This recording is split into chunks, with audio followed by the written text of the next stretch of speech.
La semaine des cultures urbaines bat son plein à Aubagne. Mardi soir, dans le nouvel espace des Libertés, Miguel Nozibor, figure du hip-hop aubagnais, accueillait Lionel Frédoc, l'un des pionniers de ce mouvement, à tenir une conférence dansée. Interview de ces deux personnages. Cette conférence de danser, parce que c'est une conférence dansée, qu'on mène ensemble avec Lionel, où de temps en temps, je suis amené à travailler avec ce jeune homme, ce monsieur-là, ici à côté de moi, qui mène ça merveilleusement bien. Donc cette conférence dansée, elle était essentielle et importante de se retrouver ici à Aubagne dans le cadre de ce festival des cultures urbaines. J'ai invité Lionel l'année dernière à y participer. Il a accepté avec plaisir et ça a été un vrai grand moment et essentiel. Et c'est de nouveau important qu'il soit là cette année, de façon dans cette nouvelle salle des fêtes. En plus, on l'inaugure carrément presque là. Et donc voilà, cette conférence est essentielle ici. Et j'aime beaucoup la manière dont Lionel l'emmène et travaille là-dessus. On ne peut pas faire un festival des cultures urbaines avec tous les arts de la rue représentés sans qu'on ne parle de la souche même de cette culture et de ce mouvement-là hip-hop. Donc c'était important que ça se fasse avec quelqu'un qui connaisse un petit peu cette histoire, qui connaît bien cette histoire. Et c'était voilà Lionel qui est un ami aussi avant tout, danseur.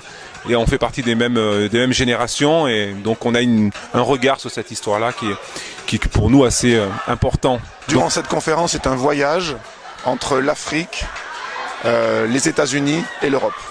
Comme dit Miguel, c'est important à la fois pour les danseurs, mais aussi pour les lambdas, de découvrir un petit peu ce mouvement. Parce que souvent, il y a une étiquette un peu négative sur le mouvement hip-hop. On associe ça tout de suite au rap. Et donc les mots, des fois, sont forts.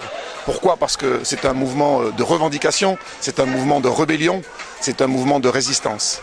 Et s'il existe encore là en 2013, c'est parce qu'on fait de la résistance. Mais encore une fois, de la résistance positive. Et c'est à mon sens que les gens ont besoin d'entendre, et surtout les jeunes b-boys et fly girls qui font partie du mouvement hip-hop, de comprendre cette historique. Nous sommes que les vecteurs de ce qui existe depuis longtemps, et ça c'est important de savoir à quel moment nous dans le temps on se trouve autour des danses hip-hop.